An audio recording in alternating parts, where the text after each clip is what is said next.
ذنوبهم خلطوا عملا صالحا وآخر سيئا عسى الله أن يتوب عليهم إن الله غفور رحيم صدق الله العظيم.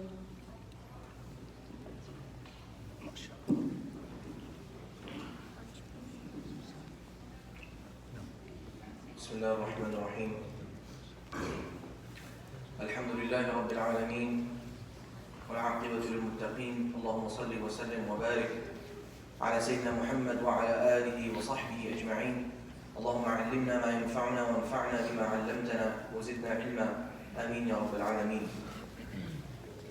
We are, to very quickly recap, we are discussing the initial few converts that accepted Islam.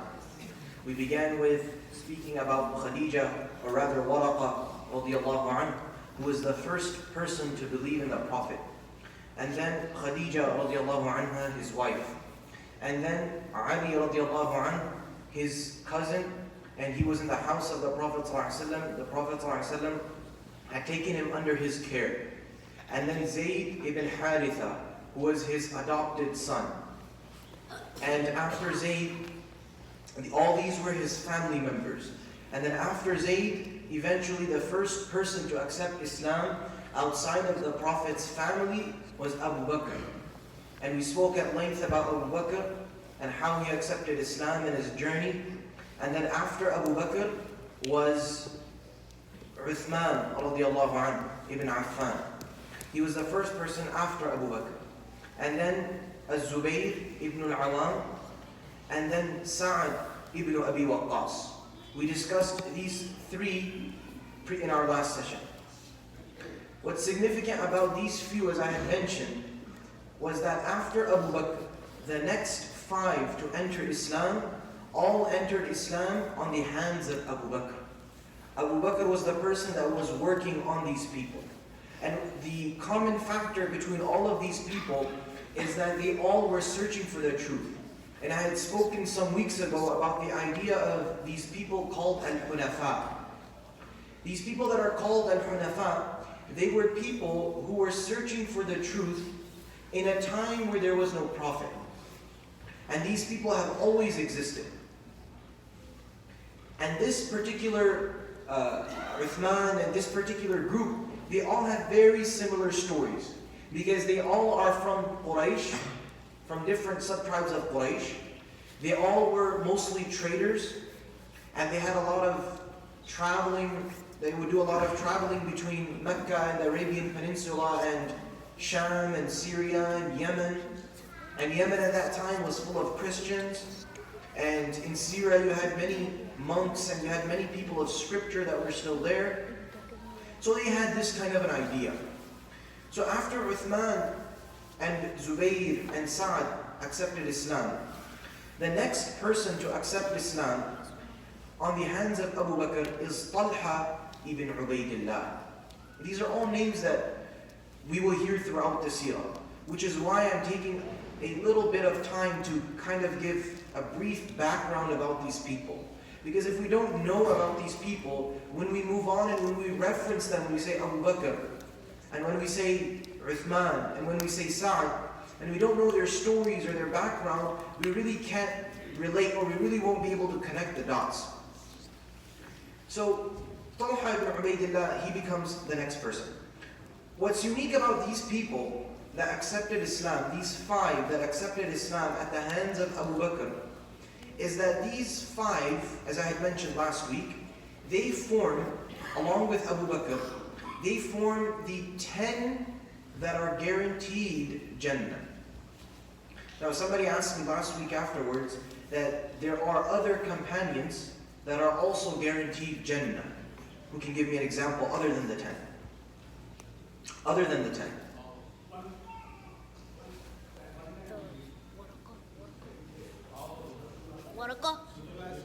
Salah Hudaybiyah, there's different kind of generic answers, but there are specific answers like Bilal radiallahu anhu. Khadija radiallahu anhu, very good. Khadija radiallahu anhu. Khadija radiallahu anhu, the Prophet said that Jibreel came to me and he said, give Khadija my salam and tell her that Allah has prepared for her in Jannah a house. And there's a description of the castle of Khadija in Jannah, and I mentioned that. So Khadija is there, and Bilal is there. The Prophet said that سَمِعْتُ صَوْتَ خَفَقًا عَلَيْهِ. The Prophet said, I heard the footsteps of Bilal in Jannah. And we'll learn that in the battle of Muta, the Prophet said it about Ja'far ibn Abi Talib, Ali radiallahu anhu, his brother, and a number of other companions that are individually given the glad tidings of Jannah. Somebody said all the companions. Well, there is no generic, there is no specific, when we say guaranteed Jannah, we mean specifically the Prophet took that companion's name and specified that that companion is going to Jannah. So then what is this idea of these 10? Al-Ashara al-Mubashshara, or al-Mubashsharina bil-Jannah, the 10 that were guaranteed Jannah. Well, the simple answer is, these 10 were mentioned specifically in one hadith. The Prophet at different instances, he mentioned and he grouped these 10 together. And what brings these 10 together is the fact that these 10, for the most part, they form the very first people to accept Islam, generally speaking. Who are these 10? In a number of narrations, I have one narration here in front of me, the Prophet of Allah ﷺ, he spoke of these 10 and he named them individually. This narration is from Riyah ibn al-Harith, who is one of the students of the companions. He says that I was in Kufa along with Al-Mughira ibn Shu'bah. And Al-Mughira ibn Shu'bah, who was a companion that accepted Islam later on, we were sitting in the Grand Mosque, in the Grand Masjid in Kufa, and there were a number of people around him. So a man by the name of Sa'id ibn Zayd came. Sa'id ibn Zayd. Sa'id ibn Zayd, we will discuss him probably next week. Sa'id ibn Zayd is also one of these 10. And Sa'id ibn Zayd, this Zayd, is not to be confused with Zayd ibn Haritha. There will be a lot of Zayds in the Seerah. And maybe next week or the week after I'll do some slides so we can kind of go over these things. There are a number of Zayds. There is Zayd al-Khayr, there is Zayd ibn Haritha. This specific Zayd is Zayd ibn Amr ibn Nufayl. And I had mentioned him, if you remember, when we spoke about the days of ignorance, that this Zayd ibn Amr ibn Nufayl, he was the one that would save girls from getting buried. So he would go and pay the fathers of the girls, the fathers that wanted to bury their daughters, he would go and he would pay them. He would pay them and he would say that, I'll keep your daughters. And he built a large house for them. He said, I'll keep your daughters, I'll raise them, I'll pay for everything. And then when these girls would get older and it would be time for them to get married, he would say, if you want your daughters back and you'll take care of them, then I don't want anything. But if you'll kill them, then just leave them with me. And that's what he had dedicated his life to. And the Prophet of Allah ﷺ, perhaps we could have a separate lecture on Zayd. There are so many virtues that he said about Zayd. And he said that you can just imagine all of those girls that would stand on the Day of Judgment, that would stand up for Zayd and say that he saved our lives. He would literally save these girls from death. So this Zayd ibn Amr ibn Nufayl, he never met the Messenger of Allah ﷺ after prophethood. He met him before prophethood. That is why the Messenger of Allah ﷺ, he would tell us of different instances with Zayd. And how at times, there are some magnificent reports, at times, Zayd would be sitting in the Kaaba, or in the Haram at that time. And I had shown, several weeks ago when we saw the video of Mecca, in the illustration it was shown that there are different idols that were placed around Mecca at that time. Different idols. So when you did tawaf, when you went around the Kaaba, what you did was that as you were going along, you kissed these idols, or you bowed down to these idols. And Zayd used to be the one person, the Prophet said, I saw him with his back towards the Kaaba, and he was sitting there and he was saying, what is wrong with my people? What are they doing? He was from those al-Hunafa. He was from those people that even though there was no prophet, they still thought, and logically they had come to the conclusion that idol worship is something that does not make sense. So this Zayd, before passing away, he made a prayer and he said, "Oh Allah," and he didn't know the name Allah actually. He would say, "Rabb Ibrahim," because he would claim that he is on the path of Ibrahim alayhi salam. He would say, "Oh, the Lord of Ibrahim,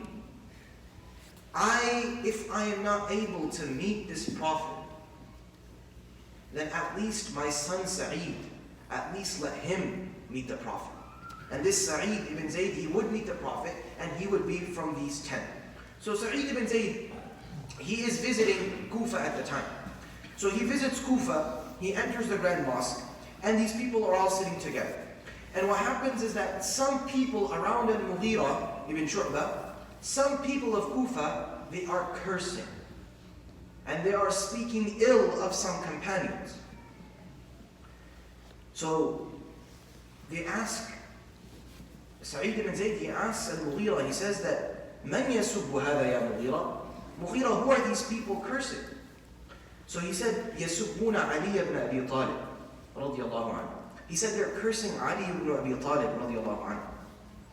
So Sa'id ibn Zayd, he got very angry and he said, "Ya Mughira ibn Shu'bah, Ya Mughira ibn Shu'bah." He said it 3 times. He said, "Oh Mughira, listen carefully. ألا أسمع أصحاب رسول الله صلى الله عليه وسلم يسبون عندك?"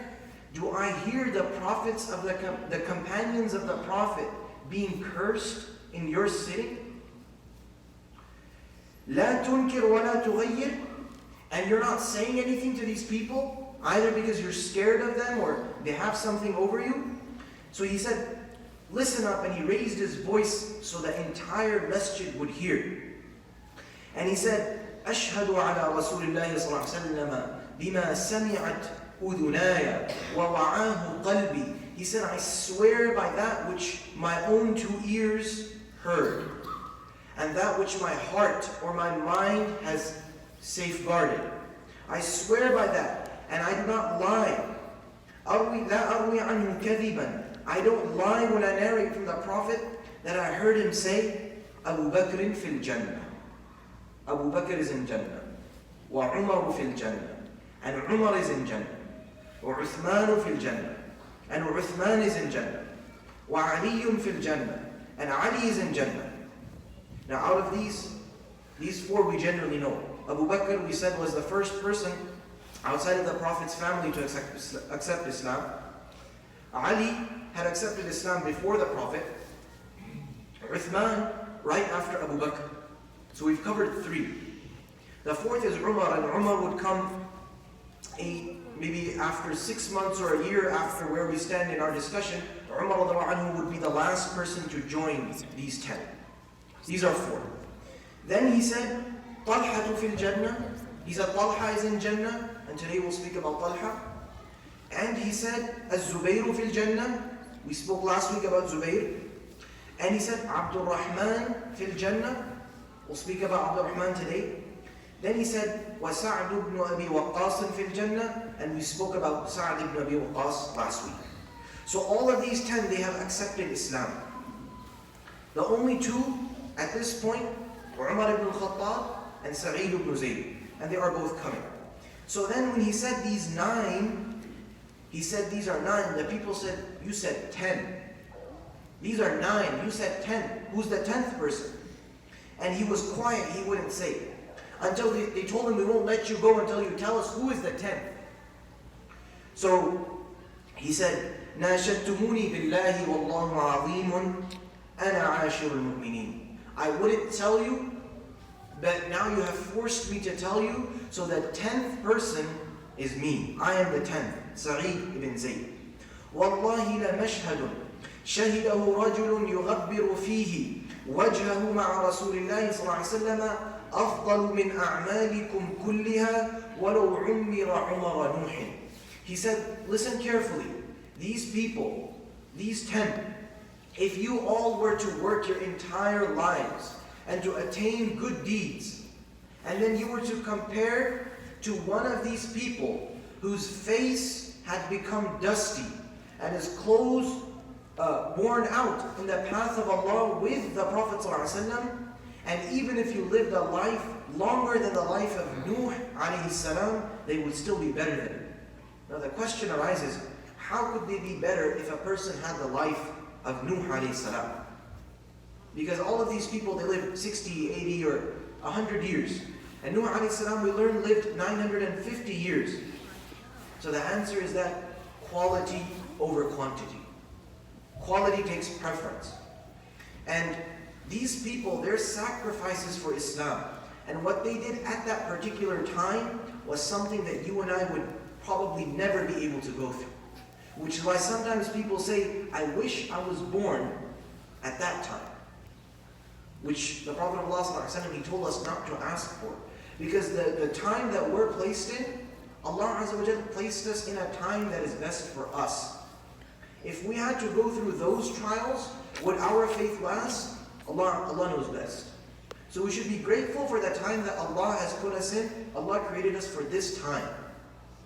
So, this is about the 10 that is said commonly that they are from the Jannah. And there are others, and as we go along we will mention specifically who are those other than the 10 that the Prophet singled out. So Talha ibn Ubaydillah, he is a young man from Banu Taym. Banu Taym, as I had mentioned, is a sub-tribe of Quraysh. And it is that same sub-tribe as Abu Bakr radiallahu anhu. So Talha, he grows up in a relatively wealthy family. He receives a decent education. And he joins his father in doing business. His father passes away. And what happens is that in one of his journeys, it appears to Yemen. He is traveling there, and he tells us the story himself. He says, حَضَرْتُ سُوقَ بَصْرَ فَإِذَا رَاهِبٌ فِي صَوْمَعَتِهِ. He says that I am on my way to Syria, and there is a monk that is in his monastery, and I hear him say, while I'm there for trade, I hear him say, سَلُوا أَهْلَ هَذَا الْمَوْسِمِ أَفِيهِمْ أَحَدٌ مِّنْ أَهْلِ الْحَرَمِ. I hear him say that ask these people that are known as أهل هذا الموسم. These are the people that have something to do with Hajj. Because as we said, Hajj was continued since Ibrahim alayhi salam, and the people knew that the people of Mecca were the people that would take care of Hajj. He said, ask the people that have to do with Hajj, that is there someone from the very valley of Mecca, min أهل الحرم. So Talha, he put himself forward, and he said, I am. فَقَالَ هَلْ ظَهَرَ أَحْمَدُ بَعْدُ. So this man, this monk, he said, has Ahmad come about? Has Ahmad come in Mecca? Have you heard of Ahmad? So I said, وَمَنْ Ahmad? I said, who is Ahmad? He said, هَذَا شَهْرُهُ الَّذِي يَخْرُجُ فِيهِ هُوَ آخِرُ الْأَنْبِيَاءِ وَمَخْرَجُهُ مِنَ الْحَرَمِ وَمُهَاجَرُهُ إِلَى نَخْلٍ. He said, this man, Ahmad, is to be the last prophet. And he will come out in this area of Mecca, and he will eventually migrate to an area full of date trees. This is a reference to Medina. The question comes, how did this man know this particularly? Again, the answer is that in many of the previous scriptures, a lot of this description, a lot of these qualities of the Prophet were foretold. So he had gained that knowledge from there. So he said, إِيَّاكَ أَن تُسْبَقَ إِلَيْهِ. He said, it's best that you catch him before he leaves, and that you are hasty in meeting this person. So Talha said that, فَوَقَعَ فِي قَلْبِي فَتَرَكْتُ وَقَدِمْتُ مَكَّةَ. He said that this thing, it really hit me hard, and I left my people and I headed to Mecca quickly. And he said, when I went to Mecca, the first thing I asked is, I said, هَلْ كَانَ مِنْ حَدَثٍ? I said, has something happened? Is there something new? So he said, the people told me, they said, نعم محمد بن عبد الله الأمين تنبأ وقد تبعه ابن أبي قحافة. They said, yes. They said, you know that Muhammad, the orphan, the son of Abdullah, Al-Amin, the one who is known as the trustworthy, he has claimed prophethood. So what had happened was that although the prophet had not gone public yet, but what had happened was that eventually the word had started to get out. Because of the companions like Sa'ad, because Sa'ad's mother found out, and I spoke about how she tortured him So the word had kind of made its way out. But at this point, the Quraysh never confronted the Prophet because the Prophet never went public with it. So they said, okay, at least he's keeping to himself. We don't really care. So he comes back and he asks, and they said that Ibn Abi Quhafa, they said the son of Abu Quhafa. Who is Abu Quhafa? Abu Bakr's dad. Abu Bakr's father. Abu Bakr's father is Abu Quhafa. They said the son of Abu Quhafa, he has followed Muhammad. So he said, I ran to Abu Bakr. فَقُلْتُ أَتَبِعْتَ هَذَا الرَّجُلِ. And in one narration he says that Abu Bakr كَانَ مَأْلَفًا. He said Abu Bakr was an easygoing person. He was someone relatable, someone you could talk to. So immediately he felt comfortable in going to Abu Bakr, knowing that Abu Bakr was the one that had believed in the Prophet. So he said, I went to Abu Bakr and I said, أَتَبِعْتَ هَذَا الرَّجُلِ. Have you followed this man? And Abu Bakr said, نعم. So Abu Bakr said, of course. فَانْطَلِقْ إِلَيْهِ فَادْخُلْ عَلَيْهِ فَاتَّبِعْهُ. So Abu Bakr said, look, let's go to this man, and I can tell you that you'll end up following this man. Let's go to him. So he said, I went to the Messenger of Allah ﷺ, and we don't have the exact conversation. But in that conversation that Rasulullah ﷺ had, he read to him some Quran. And he explained to him what it means to be a prophet, and Talha accepted Islam. Talha and Abu Bakr were relatively from Banu Taym, which was a relatively respected clan of Quraysh. So they were never really tortured the way that other Muslims would be tortured. See, these people that I have mentioned so far, generally speaking, they are from the Quraysh. And they are from relatively well-off families. So these people never got tortured to that extent. But the people that will follow in the coming weeks, these people that will follow the next 20 or 30, for the most part, would either be slaves, or either would be from sub-clans of Quraysh that were not really respected. So they never had people that would be able to look out for them.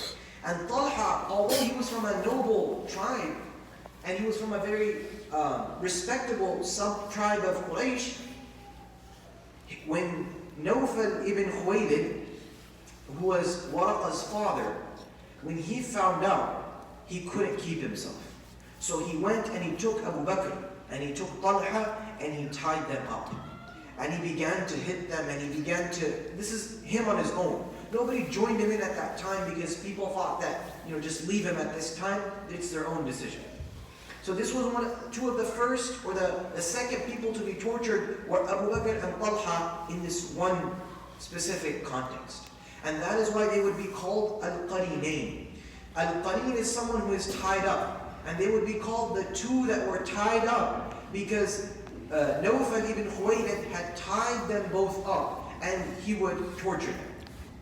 And Talha, when the word spread that he had accepted Islam, what's strange is that nobody from his tribe dared to harm him.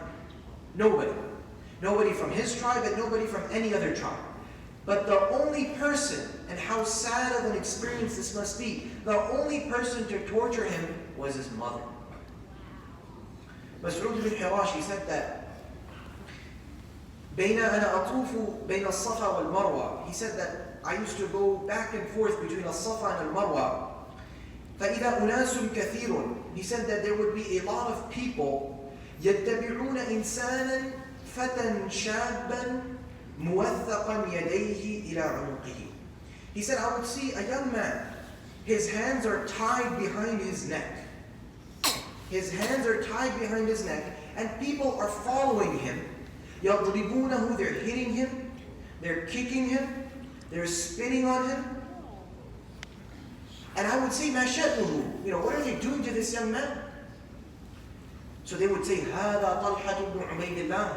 They would say that this is Talha, the son of Ubaydullah. صَبَأَ عَنْ دِينِهِ. He has left the religion of his people. And what's strange is that there would be a woman behind him. تَذُمُّهُ وَتَسُبُّهُ وَتُشَجِّعُ النَّاسَ حَوْلَهُ. He said, Mas'ud says that what's really strange was that there was a woman behind him who would be encouraging all of this. She would be yelling and calling and marching, and everybody used to listen to her and used to hit this boy. So I said, who is this woman that is calling for this boy to be punished? So they said, هذه أمه الصعبة بن الحضرمي. They said, this is his mother. His mother is the one that is the source of all this abuse, and it is because of the permission of his mother. His father had passed. It is because of the permission of his mother that these people, they are torturing Talha simply because he became a Muslim. Initially, Talha, eventually he gained his composure and he was able to fight these people off. He would not end up immigrating to Abyssinia, which will come up in the next weeks, inshallah. When a number of Muslims were no longer able to bear the torture, the Prophet allowed them to migrate to Abyssinia, to Al-Habasha at that time, so they could kind of be in peace and worship without having to face persecution. Talha would end up playing a significant role at different points throughout the history of Islam. And I'll just share two very specific instances that are what the highlights of his life, you could say. The first is when he is called Ash-Shaheed Al-Hayy. Talha has a very unique name. He is known as Ash-Shaheed Al-Hayy. He is known as the one that is alive yet martyred. Ash-Shaheed Al-Hayy. Someone who is alive yet martyred. Ash-Shaheed Al-Hayy. This is something very strange, because either you're martyred or either you're alive. How can a martyr walk on earth? Ash-Shaheed alladhi yamshi, the Prophet would say, that the martyr that is walking on earth. So what had happened was that in the battle of Uhud, which we will cover inshallah if we reach, Allah allows us to reach the Medinan period. In the battle of Uhud, which is the second battle that the Muslims would fight after the battle of Badr, it was one of the most difficult battles for the Muslims. And it was the only battle in which during the life of the Messenger of Allah ﷺ, the Muslims had to face, were defeated at the hands of the people of Quraysh. The only battle in the entire history, in the entire life of the Prophet ﷺ. In this particular battle, at one point, due to miscommunication, you could say, and a lapse in judgment, the Prophet of Allah ﷺ and the Muslims, they had broken up into several different flanks. And the Prophet was separated from the army.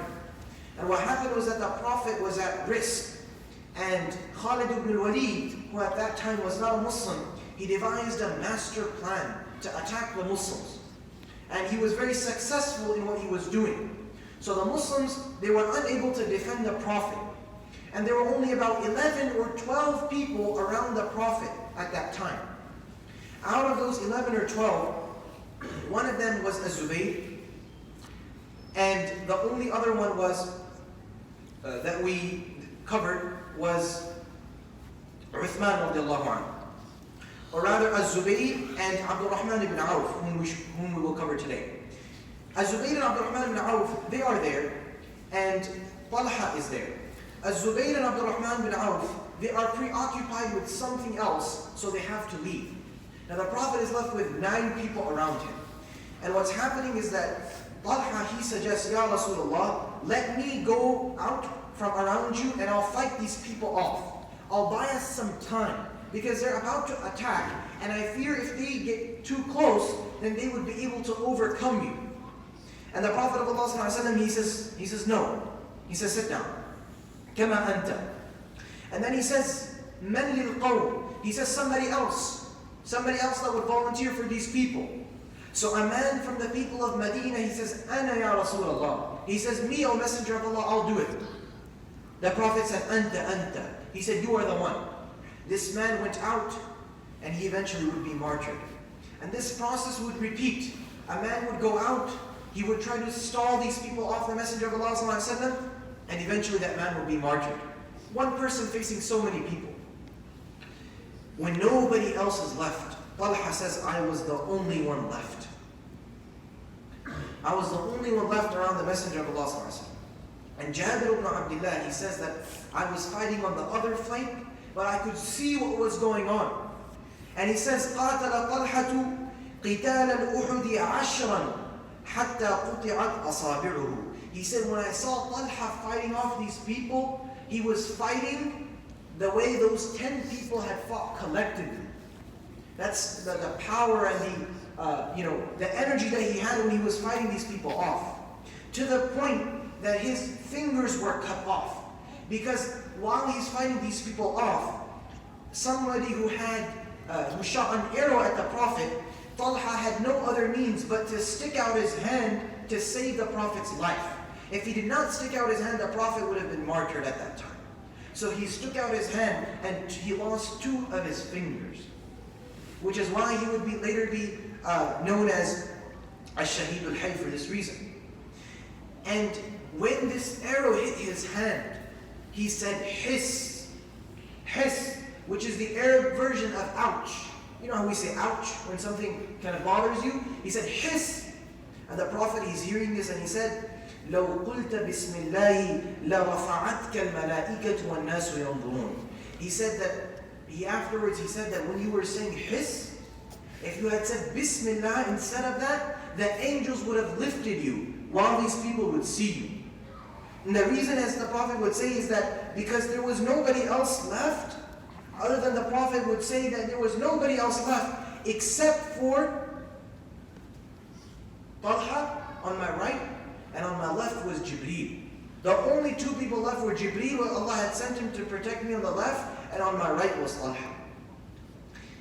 And he sustained some 70 or 80 wounds from that particular moment. His entire body was covered with wounds to the point that he was never really able to fight for the rest of his life because of this specific instance that he had defending the Messenger of Allah. When this battle was over, Talha was nowhere to be found. And the Messenger of Allah, he was very concerned.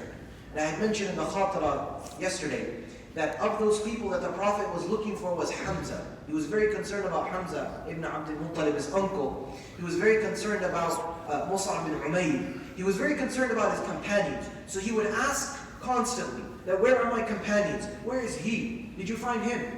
And he's asking, where is Talha? I don't see Talha. I haven't heard of Talha. So Abu Bakr says, myself and Abu Ubaidah ibn al-Jarrah, who we will cover inshallah, he said, myself and Abu Ubaidah, we began to search. And eventually we found him, and he was unconscious. And he was lying, and his body was covered in blood. And we thought that he wouldn't be able to make it. And the Messenger of Allah ﷺ, he quickly caught up to us. And he was very injured too. The Prophet would end up losing some of his teeth. His forehead was injured. He had a gash behind his ear. He was injured severely. And Abu Bakr, they're trying to nurse, to attend to the Prophet. And the Prophet said, no, leave me, go to Talha. Leave me and go to Talha. He's in a more critical condition. Go see how he's doing. عليكما صاحبكما يريد طلحة وقد نزف فأصلحنا من شأن النبي ثم أتينا طلحة في بعض تلك الجفاف. He said Talha had fallen into a pit and he was sitting there covered in blood. So we took care of him and we nursed his wounds. فإذا به بضع وسبعون بين طعنة ورمية. There were 70 some wounds in his body. And not only there are 2 types of wounds. Classically, when you fought in battles, there were either you had swords, or you either had a spear, or you had an arrow. These were the 3 main things being used. So obviously, if somebody's hitting you with a sword, then there will be a slash on your body. And if somebody's hitting you with an arrow or with a spear, then it will be kind of a direct kind of a hit in one specific spot. So ta'na and ramya. And he said that his body was filled with both. There were wounds from sword cuts, and ta'na and ramya, there were, you could see wounds that he was hit by arrows. And وَإِذَا أَصَابِعُهُ قَدْ قُطِعَتْ. And he said that he had lost some of his fingers, so we nursed him. And it is in that Hassan ibn Thabit, when the Muslims had gathered, Hassan ibn Thabit, in that moment, he read some very beautiful lines of poetry, which Only those who understand Arabic would be able to appreciate it, but I'll say it nonetheless. He said, طلحة يوم الشعب طلحة يوم الشعب آسى محمدا لدى ساعة ضاقت عليه وشدت وقاه بكفيه الرماح فقطعت أصابعه تحت الرماح فشلت وكان إمام الناس بعد محمد أقر رحى الإسلام حتى استقرت. He said that Talha on that day, what can I say of what Talha did? That on that day, he was there alone with the Prophet when no one else was there. At a time, ضاقت عليه وشدتي, at a time where it seemed that we had lost the Prophet. And a rumor, as we will learn, would spread that the Prophet had actually died. There's a rumor that would spread. The Prophet was actually unconscious from the wounds, but people would say that he had died at that time. So in this anxiety, in this kind of a panic scenario where the Muslims are scared and they don't know what to do, in that time he stood by the Prophet. And he fended these people off. He used his own two bare hands as a shield. أصابعه تحت الرماح فشلت, to the point that he lost his own fingers. So why should we not say إمام الناس بعد محمد, that he is our leader after Muhammad, أقر رحى الإسلام حتى استقرت, that he was able to preserve the very pivotal, the very crux of Islam, the very center of Islam, our Prophet. He saved our Prophet's life. This was what Talha was known for. And Talha, he was injured so badly after this battle, as I said, that he was not able to participate in other battles. What would happen after, and there are many characteristics of Talha, is that Talha, even after he migrated to Medina, he would be paired with Abu Ayyub al-Ansari. As we will learn, when the Muslims will immigrate to Medina, the Prophet paired every person from Mecca with a person from Medina to help them out. So Abu Ayyub al-Ansari and Talha were paired together. And Talha, he was a businessman, so he had the right skills, and Allah Azza wa Jal put barakah to the point that he became extremely affluent. He was very wealthy. Him, Abdurrahman bin Auf, and a few of these companions, they were very, very wealthy. But what's strange about their wealth, and Ibn Abdul Barr, he mentions, what's strange about their wealth is two things. One thing is that they were never arrogant. They were never arrogant. They never stuck out and said that I am something because of my wealth. And the second thing was that they never cared in giving their wealth. And they gave the way it came, they gave it in the same way. You know, we debate if we can give 2% or 5% of our paycheck for sadaqah. These people, they would get what you would call their paycheck. They take 50%, they give it out. They'd be like, this is how much I need, I don't need this, I'll give it out. I don't need it. They didn't have this idea of building massive wealth. And just to show you, there are many stories, just one story to illustrate this. Talha, one time he got one of his caravans, came back with a profit of 700,000 dinars, which is an extremely ridiculous amount for any of us. 700,000 golden dinars, a profit that he came back with. So that night he couldn't sleep. So his wife, she comes to him and she says, لَعَلَّهُ رَابَكَ مِنَّا شَيْءٌ. She said, are you angry at me? You seem that you're kind of off, you're not talking to me. Just look at the wife and look at Talha's response. The wife is so concerned. She's so attached to her husband that she's worried that her husband is angry with her. And look at his response. Talha, he says, لا ولا نعم حليلة الرجل المسلم أنت.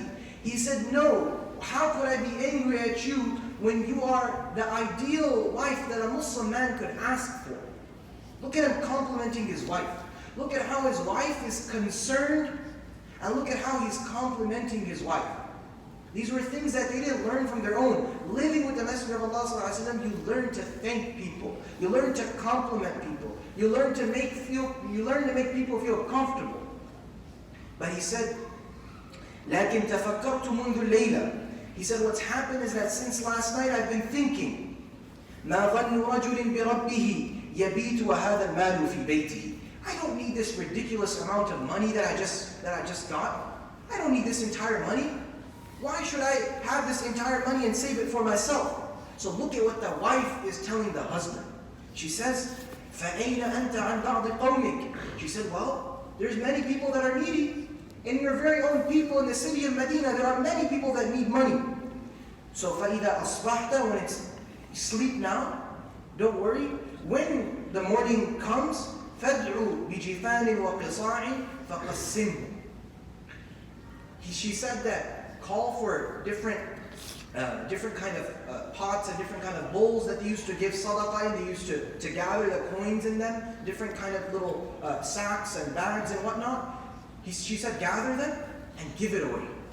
And look at his response. Look at what the wife is saying to the husband, and then look at what he's saying to her. He says, Rahimakallah. He says, may Allah have mercy on you. Innaki muwaffaqa binti muwaffaqa. You are truly someone who has been guided by Allah. Binti muwaffaq. And you are the daughter of the one who was guided by Allah, because she was the daughter of Abu Bakr. Talha was married to the daughter of Abu Bakr, Kulthum bint Siddiq. There's two Kulthums. There's Kulthum, the daughter of the Prophet, and there's Kulthum, the daughter of Abu Bakr. He was married to the daughter of Abu Bakr. So in the morning, he called, and all of that 700,000 that he had, he gave it away the same day to the different people around him. This is Talha ibn Ubaydillah. After Talha ibn Ubaydillah, the very next person to accept Islam is Abdurrahman ibn Auf. And we'll end with Abdurrahman ibn Auf, inshallah. Abdurrahman ibn Auf, he also has a very similar story. He says that he was also from a family that was known for their wealth. He says that I would frequent Yemen. And I mentioned that Yemen was full of Christians at that time. And he said that there was a Christian priest by the name of Askalan ibn Awakim. He was a known Christian priest, Al-Himyari. He was from that area of Al-Himyar. And he كان شيخا كبيرا. He was a very old man. قد أنسئ له في العمر حتى عاد كالفرخ. And what had happened was that he was an old man, but there was something very strange about him. Although he was old, but he seemed very young. So he said, كنت إذا قدمت نزلت عليه فلا يزال يسألني عن مكة. He said, every time I go to Yemen, and he'd find out that I'm there, he'd come to me and he'd ask me about Mecca. وأحوالها, and he would ask about the conditions of Mecca, what's new in Mecca, what is going on in Mecca. And he would say that, هل ظهر فيهم من خالف دينهم? Has somebody come that has raised his voice against the people of Mecca? So he said, I would always say no. He said, one time I went on a long journey to Mecca, and that journey happened to be the time where the Prophet had received his revelation, and Abu Bakr had accepted Islam, and all of these other people had accepted Islam. This was all in the time when I was in Yemen. And keep in mind, 1400 years ago, your business trip was not a weekend or a week. Your business trip was most likely for months and maybe even a year. An entire season was spent traveling. So he said, when I got back to Mecca, or rather before I got back to Mecca, he said, this man, he held my shoulder. He held me by my shoulder and he said, oh young man, أَلَا أُبَشِّرُكَ بِبَشَارَةٍ وَهِيَ خَيْرٌ لَكَ مِنَ التِّجَارَةِ. Oh young man, I'll tell you some words of wisdom that are better for you in this business that you're concerned about. Something better than this and more important than this, I'll give you some words of advice. When you go back, know that إِنَّ اللَّهَ سَيَبْعَثُ فِي هَذَا الشَّهْرِ مِنْ قَوْمِكَ نَبِيًّا. That Allah is about to send a prophet from amongst your people, and He will come with a book, وَيَنْهَى عَنِ الْأَصْنَامِ. And what He would do is He would tell people to stay away from idol worship. And if you are to meet Him, وَازِرْهُ وَصَدِّقْ, make sure that you are a helper for Him. So Abdurrahman, he said, these words of this man, they stuck with me. And when I came back, I wanted to share it. And again, who does he go back to? He goes to Abu Bakr. He says, كَانَ لِي خَلِيقًا. He says, I was very close with Abu Bakr. And obviously, Abu Bakr is a businessman, and Abdurrahman, there's different ways. Abu Bakr has a lot of knowledge about the history of the Arabs. And he says that I tell him, I say that this is what this man told me. Have you ever given this some thought? And the same thing happens. And the Prophet of Allah ﷺ, when he sits with Abdul Rahman, he tells the Prophet, he said, "O Messenger of Allah, this man, this old man, he was a very sincere person. What is going to happen to this man?" And the Prophet of Allah ﷺ, he said that this man, أَلَا إِنَّهُ مِنْ خَوَاصِ الْمُؤْمِنِينَ, he is from the most special, the most closest to Allah, he is from those believers. وَرُبَّ مُؤْمِنٍ بِي وَلَمْ يَرَنِي, and there could be a believer that never saw me. وَلَكِنْ صَدَّقَنِي مُصَدِّقٌ بِي. He said, وَأُولَٰئِكَ إِخْوَانِي حَقًّا, the Prophet would say that my true brothers are those that either believed in me before me or after me. The people that would believe in me after me, even though they didn't see me, they would be my true brothers. So Abdul Rahman ibn Auf, he would accept Islam. And to end off, I'll mention one specific virtue of Abdul Rahman out of all the many services to Islam that he did. The one specific virtue that Abdul Rahman has, Ibn Auf radiallahu anhu, that no other companion has. No other companion. He is the only person that the Prophet of Allah ﷺ, he prayed an entire prayer behind him. The only person.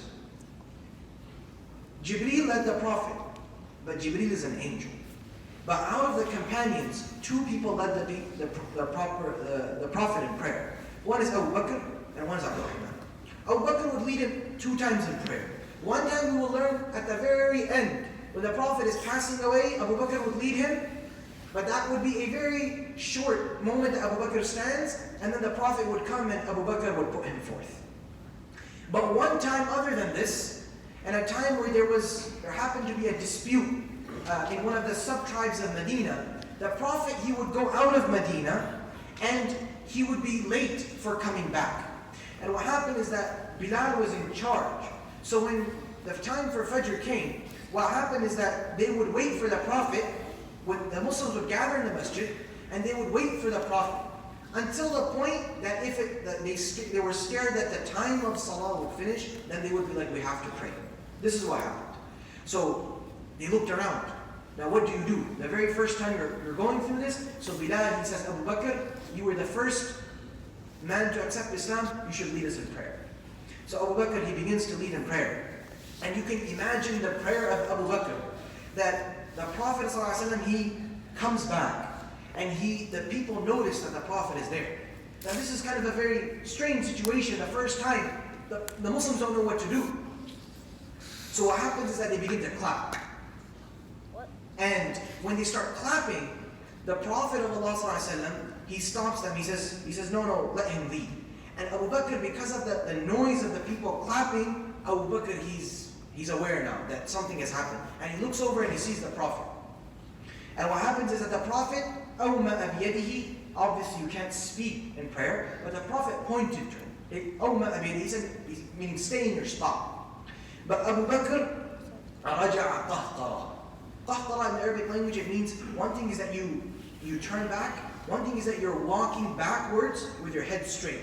Meaning Abu Bakr was still in prayer, but he walked backwards. Meaning signaling for the Messenger of Allah ﷺ to come forth. And after Salah was over, the Messenger of Allah ﷺ, he sat quietly.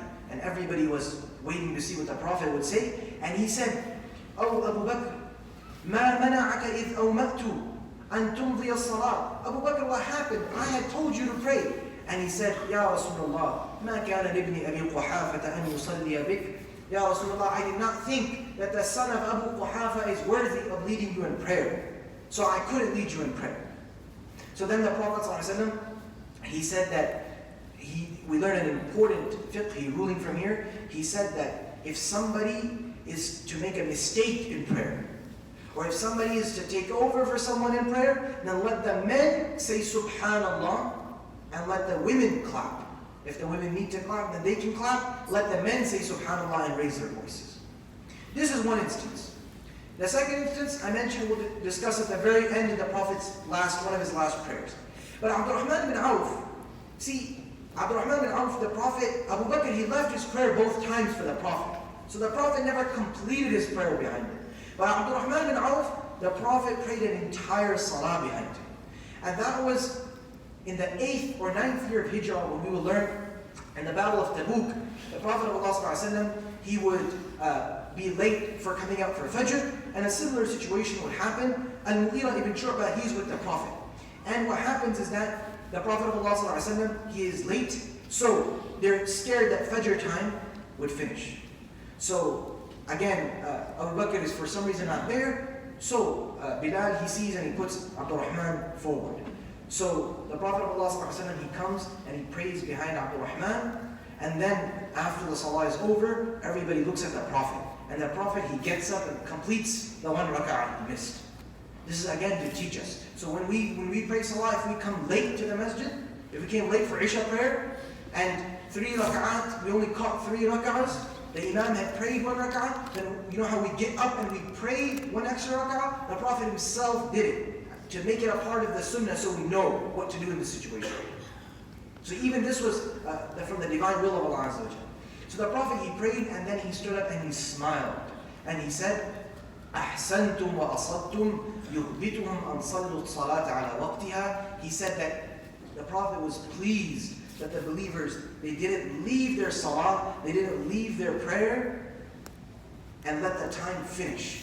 Because if the Imam is late, now if myself or Mufti Asif is late a couple minutes, you guys maybe shouldn't do this, but like if we're really late, like if it's almost, a few 5-10 minutes have passed, in this scenario, the companions are waiting maybe a half hour for the Prophet. In that particular scenario, the companions, they prayed and the Prophet said, that's the right thing to do. The prayer should be prayed before the time finishes. So with that, we stop at Abdurrahman bin Auf, and that is 7 companions. Before everybody gets up, inshallah, we have the prize draw, and then inshallah we can head downstairs. Inshallah. Omar?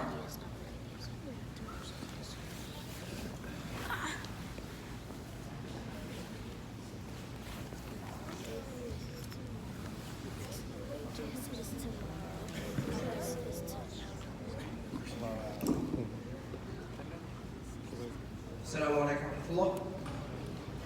So just to quickly recap what we're doing. Alhamdulillah, I have a set up. So every Monday during Seerah, before and after, we have these QR codes posted outside. So any kids under the age of 18 can sign in to say they've attended. And as a means of encouragement for everyone, but specifically the youth here, to continue to attend, there is a prize draw, and anyone who attends all 4 weeks of the month, in this example, for November, all 4 weeks of November, is eligible for the prize draw. So we can, keep track of that and go through the names, and we'll inshallah draw. So for this month's prizes, we have here, I decided to choose a different Seerah book for each month. So the book for this month, if you can see, it is called the Atlas of the Prophetic Biography. It is a work that is originally in Arabic. Last month we gave the Prophet of Mercy, I spoke about that. This is by Dr. Shawqi Abu Khalid. He spent a lot of time researching and putting together different figures and illustrations and maps, as you can see. So for those that are interested, you can buy it online. There are different maps, and it really helps, especially right now. We don't really use slides because it's just general information. But when we get into the battles and the journeys and stuff, all of these maps, they help visualize and understand what exactly it is that we are trying to do. And as always, along with the Seerah book, we have a pair of Apple AirPods as well, to inshallah, hopefully listen to some Seerah on those, inshallah. Inshallah. So do we have a winner?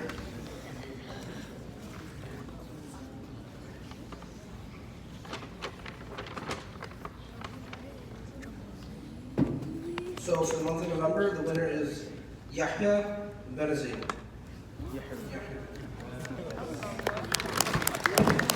Takbir. Allahu Akbar. Takbir. Allahu Akbar. Takbir. Allahu Akbar. Yeah, subhanAllah. So takbir. Great job. Inshallah. So inshallah, if you didn't do it for today, inshallah, please make sure you check in. And we have pizza for all the kids, inshallah. So even if you didn't win a prize, there is pizza, inshallah. And Assalamualaikum warahmatullahi wabarakatuh.